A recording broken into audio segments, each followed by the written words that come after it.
حضرات علماء کرام، معزز سامعین، محترم حاضرین،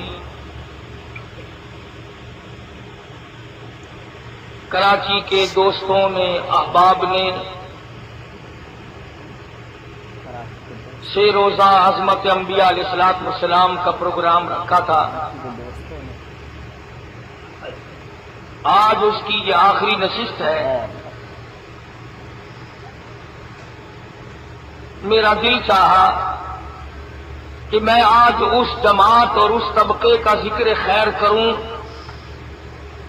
کہ جن کے اقوال و افعال اور اعمال سے، جن کی زبان سے ہمیں یہ پتہ چلا کہ نبی کون ہوتا ہے، نبی کون ہوتا ہے، اس جماعت کا ذکر کریں، جنہوں نے مصطفیٰ کریم سے قرآن کریم لے کر ہم تک پہنچایا، احادیث پاک پہنچائی، نبی کی نماز ہم تک پہنچائی، نبی کا روزہ ہم تک پہنچایا، نبی کا فرمائی ہوئی زکوٰۃ ہم تک پہنچائی، حج ہم تک پہنچایا۔ غرضے کے سارے کا سارا دین صحابہ کرام نے حضور اکرم صلی اللہ علیہ وسلم سے لے کر حاصل کر کے اس امت تک پہنچایا۔ محبوب سے علم حاصل کر کے اس امت تک پہنچایا۔ اگر ہم صحابہ کرام کا ذکر خیر نہ کریں تو ہم کیا جانیں کہ نبی کی عظمت کس طرح ہوتی۔ اب ہمیں صحابہ کرام نے یہ بتایا کہ جبریل امین جیسا نوری فرشتوں کا سردار جب دربار رسالت میں حاضر ہوتا تو سامنے سے آتا، اور جب اٹھ کر جاتا تو سرکار مدینہ کی طرف جبریل امین کبھی پشت کر کے نہ گئے۔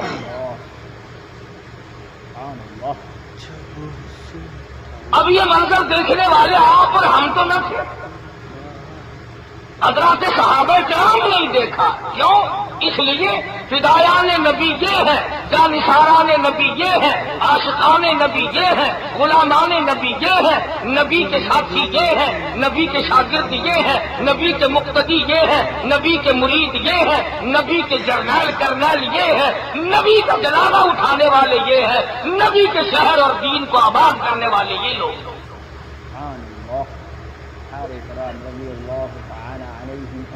اب صحابہ کرام ہی نے بتایا کہ جبریل جیسا فرشتہ بھی پٹھ پیرا چلتا تھا، پشت کی طرف چلتا تھا، سرکار مدینہ کی طرف پیٹھ نہیں کرتا تھا۔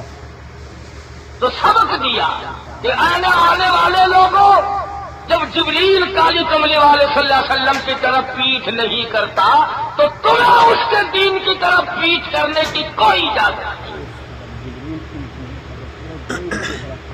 ان کے فرمان سے پیٹھ پھیرنا، اعراض کرنا، یہ بے ادبی ہوگی۔ اور ایک اور بڑی عجیب بات یاد آئی، سارے کہو سبحان اللہ۔ عربی کا ایک لفظ ہے رائنا، عربی میں رائی کہتے ہیں چرواہے کو جو بکریاں چراتا ہے، اور اسی لفظ کو اس پر استعمال کرتے تھے کہ رائی نہ ہماری رعایت کرو، یعنی ہمارا کچھ خیال کرو۔ تو صحابہ آتے تھے، سوچتے تھے کہ چرواہے کو بھی رائی کہتے ہیں اور سرکار مدینہ صلی اللہ علیہ وسلم کو بھی رائی بنا دیا، ہم کہتے رائی نہ ہماری رعایت کرو۔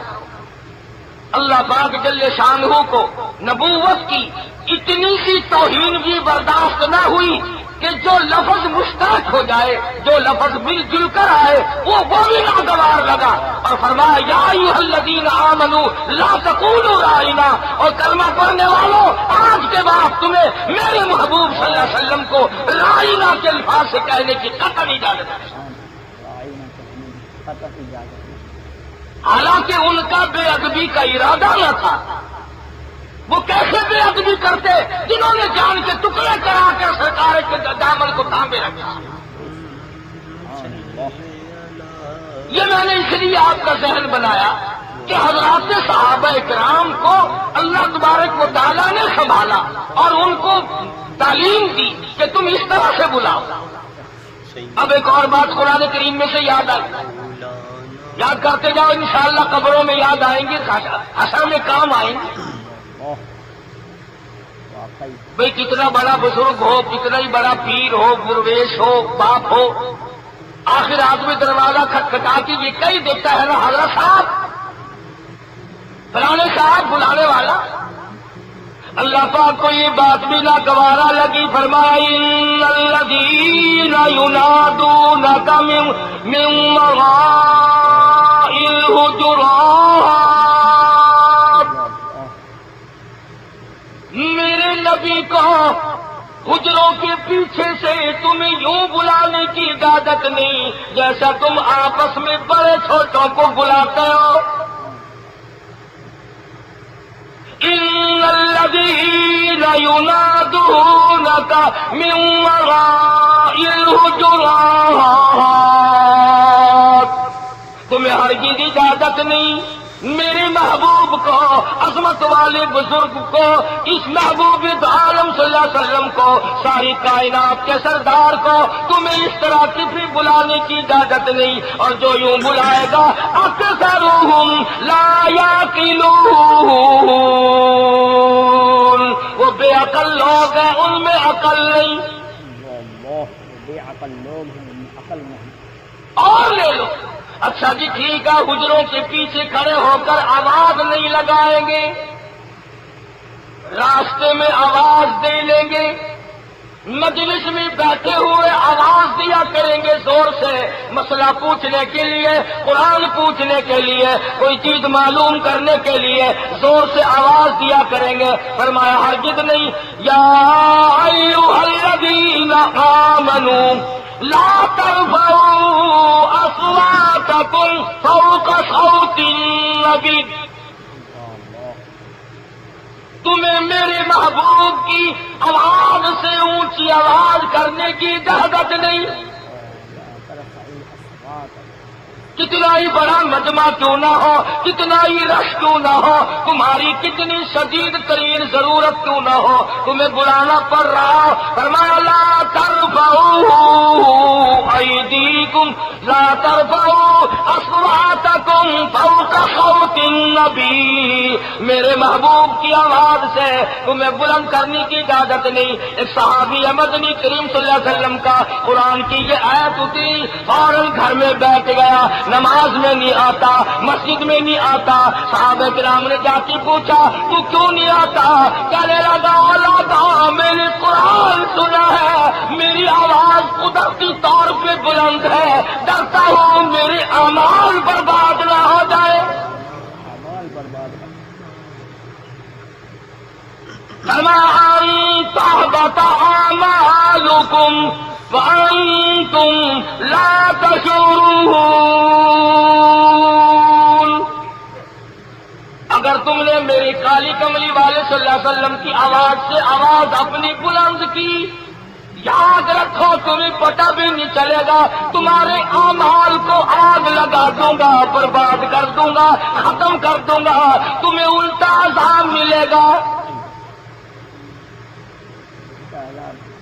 جس نبی کو حجروں کے پیچھے سے بلانے کی اجازت نہ ہو، جس نبی کی آواز سے بلند آواز کرنے کی اجازت نہ ہو، جس نبی کی طرف پیچھ کر کے جانے کی اجازت نہ ہو، جس نبی صلی اللہ علیہ وسلم کو ایسے الفاظ بلانے کی اجازت نہ ہو جو دوسری حقیر جگہ استعمال ہوتے ہوں. آپ خود اندازہ لگاؤ کہ امام الانبیاء محبوب کبریا حضرت محمد مصطفیٰ صلی اللہ تعالی علیہ وسلم کو اللہ پاک نے جو جماعت دی، جو طبقہ بخشا، جو گروہ عطا فرمایا، جو حلقہ عطا فرمایا، جو احباب عطا فرمائے، جو جانثار عطا فرمائے، وہ کتنے بلند تر ہوں گے ان تمام معاملات کا.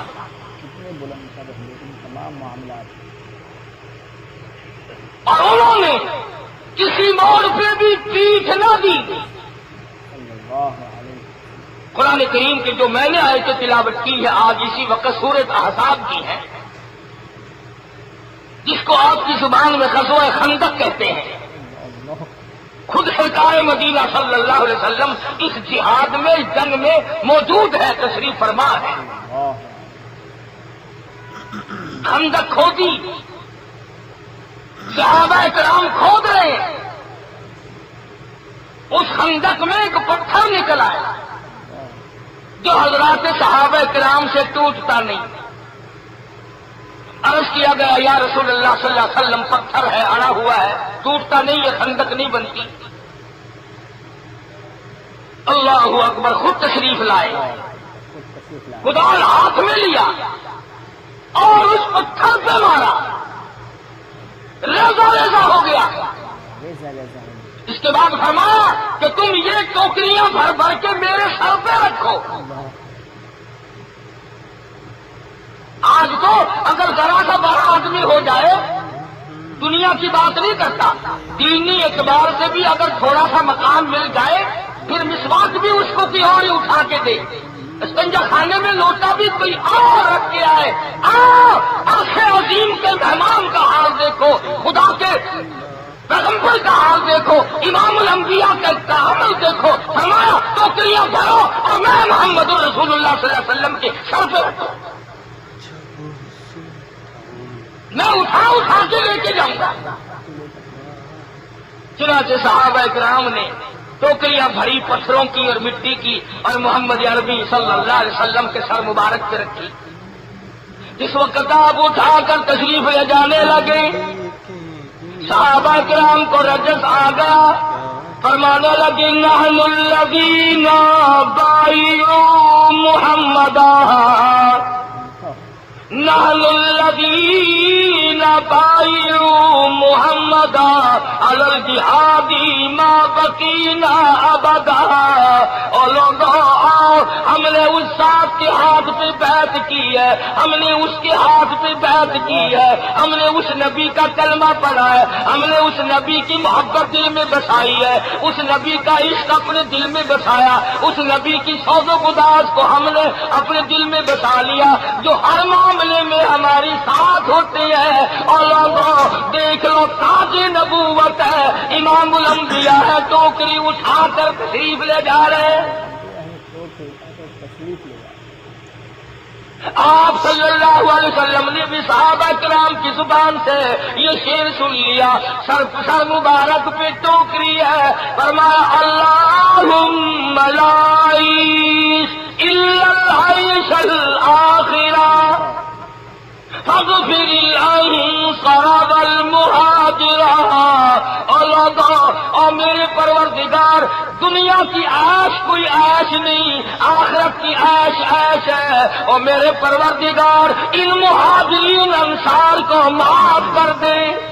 مہاجرین انصار کو معاف. تو غمزے کے محمد عربی صلی اللہ علیہ وسلم کے ساتھ صحابہ کرام کے جنگ میں بھی ساتھ ساتھ ہیں جہاد میں بھی ساتھ ساتھ ہیں مشکل سے مشکل وقت میں صحابہ کرام ساتھ ساتھ ہیں. تو غزوہ خندق کے موقع پر قبیلہ بنو نذیر نے بنو قریظہ نے عہد خلافی کر دی بدعہدی کر دی. چاروں طرف سے کافر ٹوٹ کے آ پڑے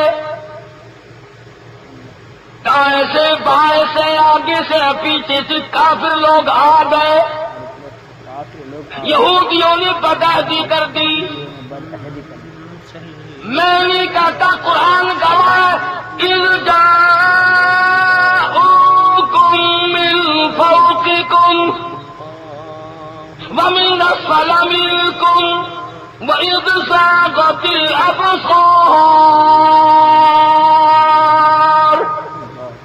وَبَلَغَتِ الْقُلُوبُ الْحَنَاجِرَ.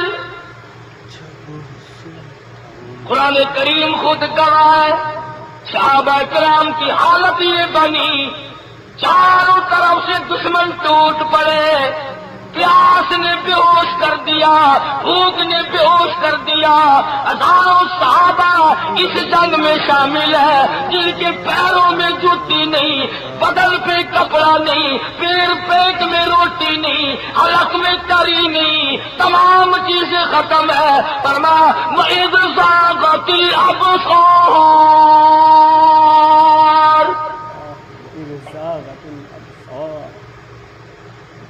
حالت تمہاری بگڑ گئی تھی. وَبَلَغَتِ الْقُلُوبُ الْحَنَاجِرَ تمہارے سانس حلق میں آ کے اٹک گئے تھے. کر کے گر رہے ہیں، دھڑام دھڑام صحابہ گرتے ہیں، کپڑے کی آڑ کر کے چھاؤ کرنے کے لیے کپڑا نہیں، صحابہ اپنے منہ کے آگے ہاتھ کر کر کے سورج کی تپش سے بچتے ہیں، پیاس نے مارا، بھوک نے مارا، پیر جل رہے ہیں، لیکن گر رہے ہیں بے ہوش ہو کر کے۔ ایمانداری سے بتاؤ، اگر ہم وہاں ہوتے تو کہتے لو میاں خامخواہ، جب انتظام نہیں تو جنگ کرنا کوئی ضروری ہے؟ پہلے سے انتظام کرنا چاہیے تھا، ہمارے بھائی مرا جانا چاروں طرف سے۔ بھائی انتظام، اگر جدھر کا شکار کرنا ہو تو کھیل کی تیاری ہونی چاہیے۔ بے شمار صحابہ بے ہوش ہو کر زمین پہ گر رہے ہیں۔ بے ہوش ہو کر زمین پہ گر رہے ہیں۔ اب میں آپ سے ایک بات پوچھتا ہوں، اللہ کا قرآن سچا ہے کہ نہیں؟ اللہ کا قرآن، میں نہیں کہتا، کوئی طبقہ نہیں کہتا، کوئی جماعت نہیں کہتی، میری تیری بات صحابہ کی زبان سے نہیں نکلی، اللہ اللہ، ہمارا انداز گفتگو نہیں نکلا۔ قرآن کہتا وَلَمَّا رَأَى الْمُؤْمِنُونَ الْأَحْزَابَ قَالُوا هَذَا مَا وَعَدَنَا اللَّهُ وَرَسُولُهُ۔ بے ہوش ہو کر کے گرتے بھی جاتے تھے، پڑھتے جاتے تھے اور کہتے تھے سچ فرمایا ہمارے اللہ نے، ہمارے نبی نے، صدق اللہ ورسولہ، سچ فرمایا، کافر کا کوئی اعتبار نہیں، چاروں طرف سے حملہ کر دیا، ہم اللہ اور اس کی رسول کی رضا پہ راضی ہیں۔ اس کے رسول کی رضا پر راضی ہے۔ یہ تو جنگ کی بات تھی، یہ تو جہاد کی بات تھی۔ شادی میں لے جاؤ برات بنا کر، اگر کہیں رستے میں کنگھی آ جائے، ٹکر ہو جائے، سارے کہیں مروا ڈالا، اچھی دعوت کھلائیے، جبھی تو میں انکار کر لیا تھا۔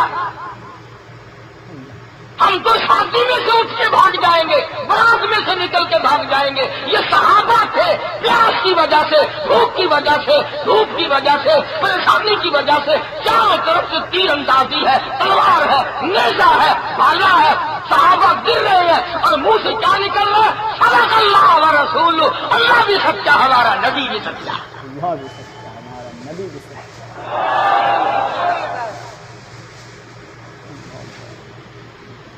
آخری وقت میں اس کلمے کا منہ سے نکلنا کوئی مذاق ہے؟ حالانکہ ہم جیسوں کے بارے میں قرآن کریم کا ایک فیصلہ ہے 4 سپارے میں، ایک ذہن ہے نا میرا اور سب کا، یار اگر ابھی نماز نہیں پڑھتے تو کیا ہے، ایک دن آئے گا توبہ کر کے ہم بھی نمازی بن جائیں گے۔ اب اگر میں چوری کرتا ہوں تو کیا ہے، آخر ایک دن چھوڑ دوں گا۔ میں اگر آج بٹکاری کرتا ہوں، زنا کرتا ہوں تو کیا ہوا، آخر ایک دن میں چھوڑ دوں گا۔ قرآن کریم نے اس بات کو دوہرایا، فرمایا وَلَيْسَتِ التَّوْبَةُ لِلَّذِينَ يَعْمَلُونَ السَّيِّئَاتِ،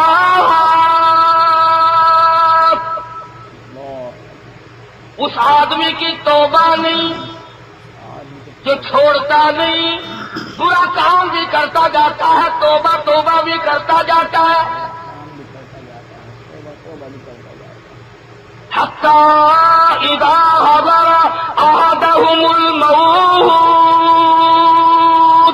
قال انی تبت الآن۔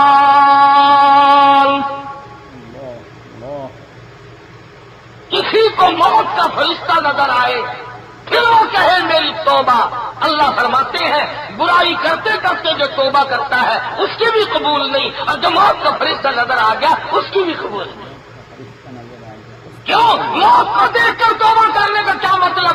ارے اسرائیل کو دیکھ کے توبہ یاد آ گئی، میرے محبوب کے فرمان پہ توبہ یاد نہ آئی۔ ملک الموت کو دیکھ کر موت یاد آ گئی، میرے قرآن کو پڑھ کر موت یاد نہ آئی۔ اور ہمارے یہاں تو حال یہ بنا ہوا ہے، ایک امیر آدمی تھا، بڑے بڑے لوگ کتے عموماً پالتے، اس کا کتا مر گیا تو بیٹھ کے رونے لگا، پڑوسیوں نے کہا بدبخت کتے کو رویا کرے کبھی، تو بندہ تو نہیں مر گیا کتے کو رو رہا، کہنے لگا کتے کو نہیں روتا میں نے کہا، کہنے لگا رو اس بات سے رہا ہوں کہ اسرائیل نے گھر دیکھ لیا، وہ پھر بھی آئے گا، وہ پھر بھی آئے گا، اسرائیل نے میرا گھر دیکھ لیا، میرا گھر دیکھا وہ ضرور آئے گا کبھی نہ کبھی۔ تو ہم لوگ اپنی آخرت کے بارے میں کب سوچتے ہیں؟ زندگیاں لمبی لمبی بنا رکھی ہیں، میں تو ابھی 100 سال تک زندہ رہوں گا، آئینے میں منہ دیکھتا ہے یار ابھی تو گاڑی کے سارے بال کالے ہیں، ابھی سفید ہوں گے، پھر کوڈا ہو کے چلوں گا، پھر ہاتھ پکڑ کے چلوں گا، کبھی جا کے مروں گا۔ قرآن کریم نے دوہرایا للکار کے کہا تجھے کیا معلوم ہے، وما تدری نفس ماذا تکسب غدا، تجھے کیا معلوم ہے کل کیا بن جائے گی، وما تدری نفس بأي أرض تموت، تجھے کیا معلوم ہے گھر میں موت آئے گی، آپریشن روم میں موت آئے گی، اسپتال میں موت آئے گی، تجھے کیا معلوم سڑک پہ موت آئے گی، کچھ کھاتے پیتے موت آئے گی، یا لیٹے لیٹے موت آئے گی، یا بیٹھنے کی بھی اجازت نہ ملے گی، کھڑے کھڑے کی آ جائے گی۔ تجھے کیا معلوم ہے موت کہاں آئے گی؟ فیصل آباد میں ابھی کیا پچھلے ہفتے سے ایک دوست نے بتایا کہ میرا بیٹا الگ تھلگ رہتا تھا، پروفیسر تھا، بیوی کراچی کی تھی، وہ بال بچوں سمیت کراچی گئی ہوئی تھی، گھر میں اکیلا،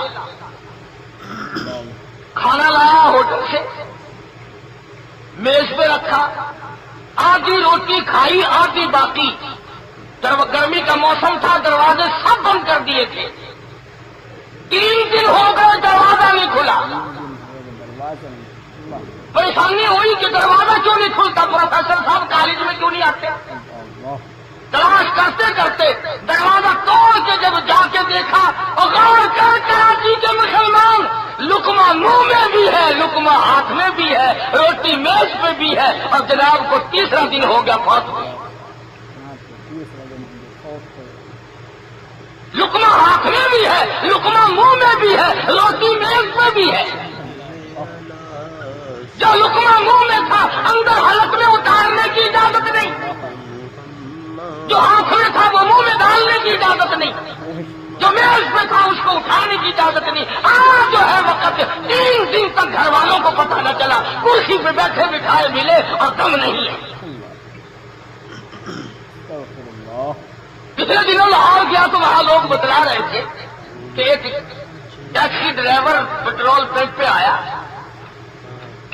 اور کہنے لگا کہ اتنے لیٹر تیل ڈال دو، انہوں نے ڈال دیا، اب وہ تیل ڈالنے والا کھڑکی کی طرف گیا پیسے لینے، اس نے جیب میں سے پیسے نکالے اور گنے اور یوں چٹکی میں لے کر کھڑکی میں سے اس پیٹرول والے کو دے رہا ہے، وہ نوٹ پکڑ کے کھینچ رہا ہے، اس کی چٹکی سخت ہو گئی، وہ کہتا ہے یار اور گاڑیاں کھڑی ہیں مذاق بن کر چھوڑنا، وہ کھینچتا نوٹ چھوٹتے نہیں، وہ کہتا ہے یار کمال ہے تجھے میری مصروفیت کا پتہ ہی نہیں، مذاق بنا رکھا ہے، ایک ہاتھ اسٹیئرنگ پہ ہے، ایک ہاتھ میں پیسے ہیں، وہ کہتا ہے چھوڑ دے مذاق نہ کر، وہ سمجھ رہے ہیں مذاق ہو رہا ہے، ڈرائیور صاحب آگے پہنچ گئے ہیں،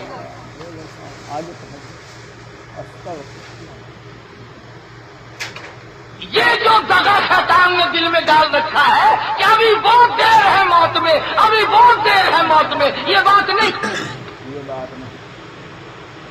قرآن کریم کہتا ہے اذا جاء اجلها لا يستأخرون ساعة ولا يستقدمون،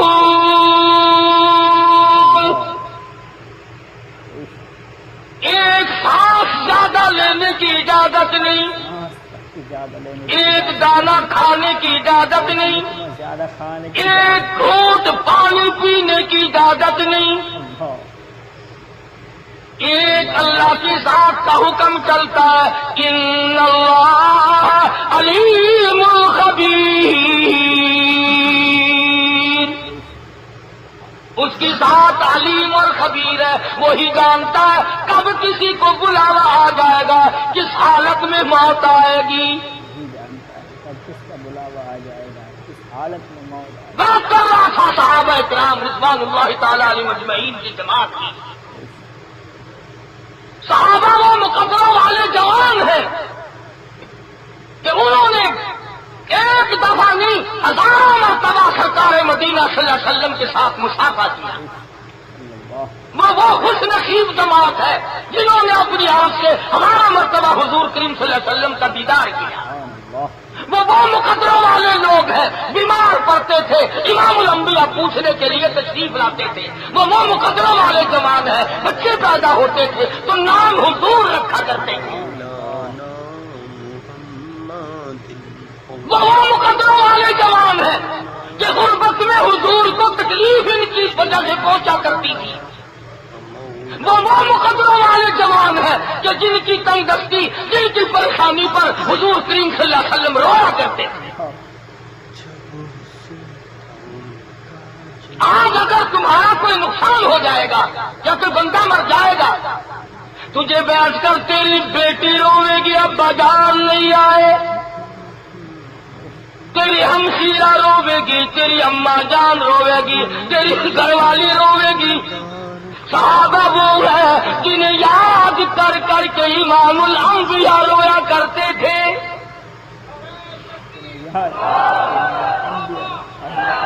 عامر بن بحیرہ رضی اللہ تعالیٰ عنہ جوان صحابی ہے، حضور کریم صلی اللہ علیہ وسلم کا شاگرد ہے۔ خدا کی قسم قربان جاؤں اس جوان پہ جس نے الف لام میم سے لے کر والناس تک سارا قرآن حضور سے یاد کیا ہو۔ سارا مکہ، سارا مدینہ، سارا عرب حضور کریم صلی اللہ علیہ وسلم کی زبان مبارک سے قرآن سن کے خوش ہوا کرتا تھا۔ ارے ان کانوں پہ قربان ہو جاؤ جن کانوں نے کلام خدا زبان مصطفیٰ سے سنا۔ ان مقتدیوں کا کیا کہنا جن کا امام الانبیاء ہو۔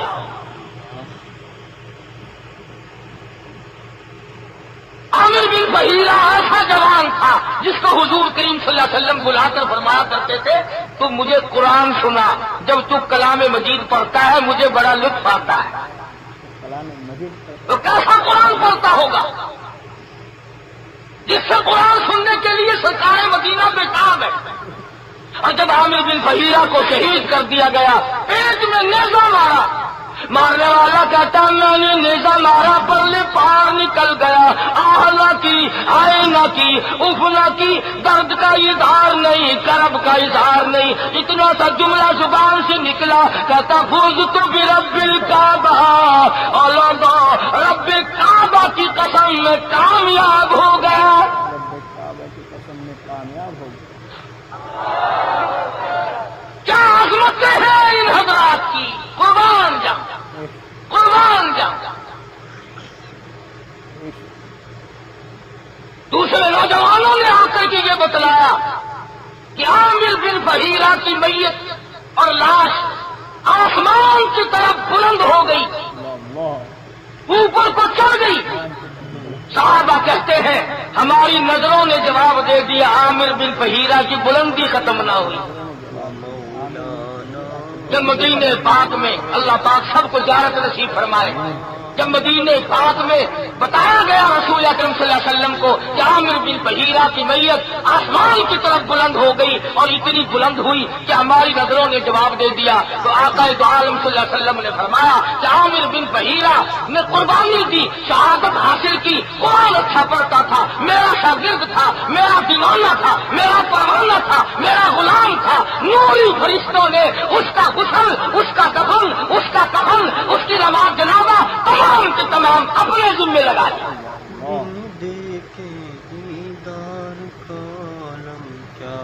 تو ہم کیا سمجھیں کہ صحابہ کرام کا کتنا بڑا مقام ہے، اور انہوں نے قربانیاں دے کر کے تمام کا تمام دین ہم تک پہنچایا۔ بڑی بڑی منزلیں طے کرنی پڑی۔ مدینہ پاک اللہ پاک سب کو زیارت نصیب فرمائے۔ اطلاع ملی کہ حضرت خالد بن ولید سیف اللہ رضی اللہ تعالیٰ عنہ گھیرے میں آ گئے، کافروں کے محاصرے میں آ گئے، کافروں نے گھیرے میں لے لیے۔ چنانچہ یہ آواز حضرت خالد کی بیوی نے بھی سن لی۔ اس زمانے کی بیویوں کو اپنے خامدوں پہ بڑا اعتبار تھا۔ بیوی کہتی ہے غلط ہے، غلط ہے، خالد گھیرے میں نہیں آ سکتا، سیف اللہ ہو کر گھیرے میں کیسے آ جائے گا؟ مگر ام تمیم نے، خالد کی گھر والی نے اپنے گھر کا جائزہ لیا تو جو ٹوپی اوڑھ کر حضرت خالد بن ولید رضی اللہ تعالی عنہ جنگ کیا کرتے تھے، لڑائی لڑا کرتے تھے، جہاد فی سبیل اللہ کیا کرتے تھے، وہ ٹوپی گھر میں بھول گئے۔ اور بات کیا تھی کہ حضرت خالد رضی اللہ تعالی عنہ نے محمد عربی صلی اللہ علیہ وسلم کی ریش مبارک یعنی آپ کی داڑھی مبارک کے بال رکھے ہوئے تھے۔ داڑھی مبارک کے بال رکھے ہوئے تھے۔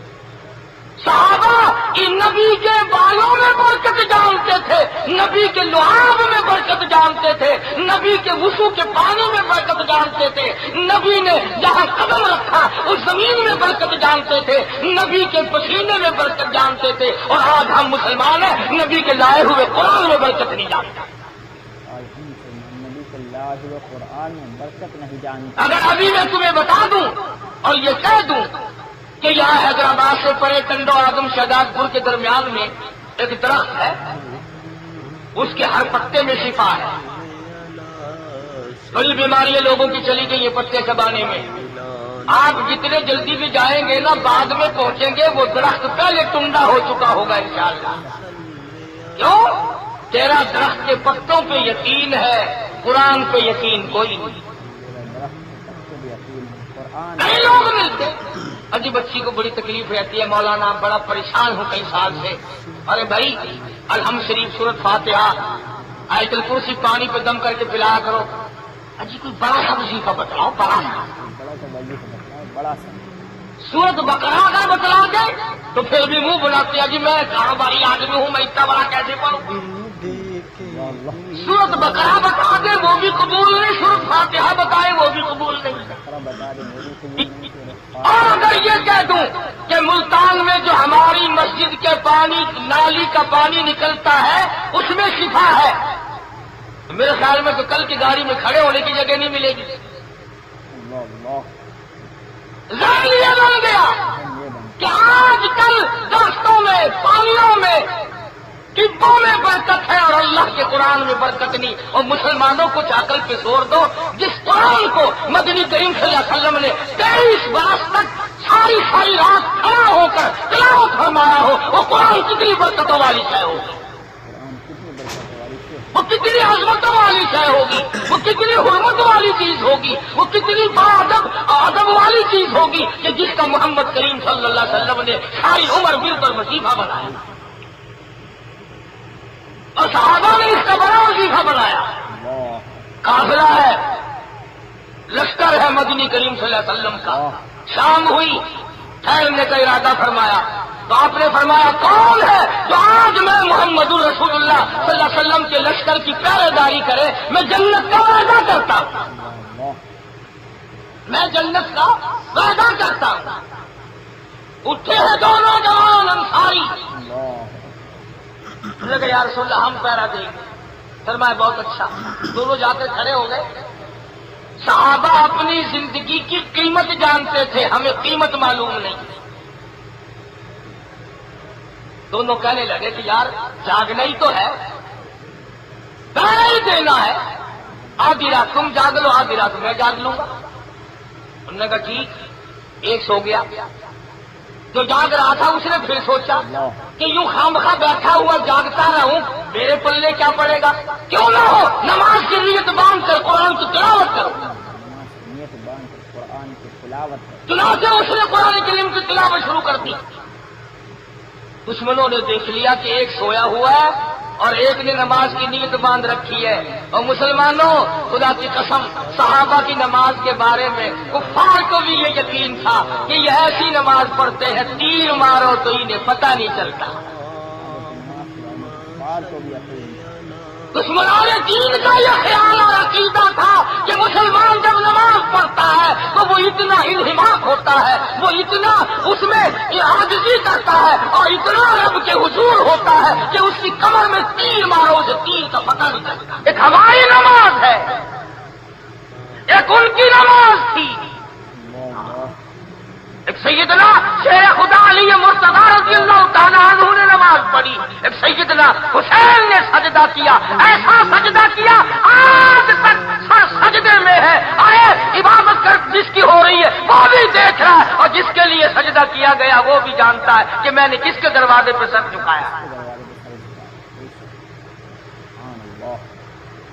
اسی کو کہتا کہ یہ کچھ اٹھا سر سجدے سے، اٹھا سر سجدے سے، کچھ ایسی محریت ہوئی تاری، شہید ناز کو نیند آ گئی آغوش خنجر میں، ایسی نیند آئی قیامت آ جا سکتی ہے۔ سیدنا اس دور بے امان میں